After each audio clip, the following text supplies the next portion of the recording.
हसणं होईल सोपं, जीवन होईल खास।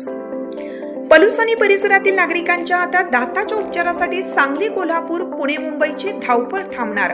पलूस शहरातील एकमेव अत्याधुनिक दातांचा दवाखाना, जिथे single visit root canal treatment सह दातांच्या सर्व समस्यावर खात्रीशीर उपचार।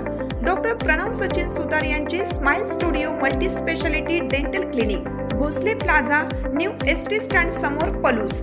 अपॉइंटमेंटसाठी संपर्क 72 72 82 72 27 आणि 87 93 75 16 25।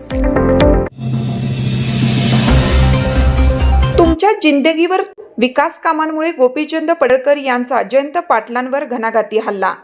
भारतीय जनता पक्षाच्या स्थापना दिवसानिमित्त सांगलीत आयोजित करण्यात आलेल्या कार्यकर्ता मेळाव्यात आमदार गोपीचंद पडळकर यांनी राष्ट्रवादीचे नेते जयंत पाटील यांच्यावर अत्यंत जहाल शब्दात टीका केली।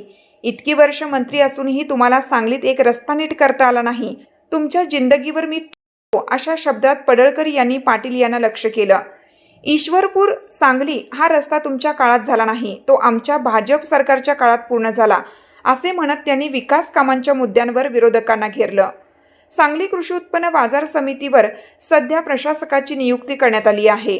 यावरून भाष्य करताना पडळकर यांनी इशारा दिला की तुमच्या लुटीची सर्व साधने आता आम्ही बंद पाडू आणि कोणालाही भ्रष्टाचार करू देणार नाही। तसेच सांगली जिल्हा परिषदेत भाजपची सत्ता आली नाही याचे दुःख मानण्याचे कारण नाही, कारण राज्याचे मुख्यमंत्री आणि जिल्ह्याचे पालकमंत्री भाजपचेच आहेत, असं सांगत त्यांनी कार्यकर्त्यांना दिलासा दिला। यावेळी बोलताना पडळकर यांनी भविष्यातील राजकीय रणनीतीही स्पष्ट केली। 2029च्या लोकसभा निवडणुकीत सांगली आणि हातकणंगले या दोन्ही मतदारसंघामध्ये भाजपचाच खासदार असला पाहिजे, असा निर्धार व्यक्त करत त्यांनी कार्यकर्त्यांना आत्तापासूनच तयारीला लागण्याचे आदेश दिले आहेत। देवाभाऊ मुख्यमंत्री झाले, चंद्रकांत दादा बांधकाम खात्याचे मंत्री होते, आज जे डांबरी रस्ते महाराष्ट्रामध्ये दिसतायत याचं सगळं श्रेय भारतीय जनता पार्टी आणि शिवसेनेच्या सरकारला जातंय। मित्रांनो, सांगलीला यायला किती वेळ लागत होता? नागज फाट्यावरनं जतचे माझे सगळे सहकारी मित्र आहेत, जत मधून सांगलीला यायला किती वेळ लागत होता? आज किती वेळात जातोय? मी इथून निघाल्यानंतर 1 तासामध्ये जत मध्ये जातो। इथून 1-1.5 तास फक्त मिरज मधून निघाल्याच्या नंतर नागज फाट्यावरती जायला लागत होता। आज परिस्थिती बदलली, ड्रायव्हर झोपतोय, त्याला वाटतंय घरात आहे का गाडीत आहे कळत नाही, एक खड्डा सुद्धा नाही रोडला। ही परिस्थिती आहे। ही परिस्थिती उगाच तयार झाली नाही, आपल्या पार्टीने केली आहे।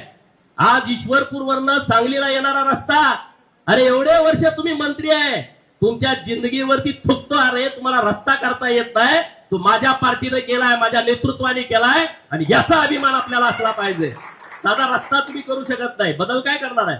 आणि म्हणून दादांच्या नेतृत्वामध्ये आज आपली जिल्हा परिषद केली असेल, काही चिंता करू नका, आपले पालकमंत्री आहेत, आपले मुख्यमंत्री आहेत, चिंता करू नका, तुमचं कुठलंच काम थांबणार नाही। आज दादांच्या नेतृत्वामध्ये मान्य देवाभाऊंच्या आदेशानं आणि जयकुमार रावल साहेबांनी सांगली मार्केट कमिटीचं विभाजन करून टाकलंय। सांगली वेगळं, कवठेमंकाळ वेगळं, जत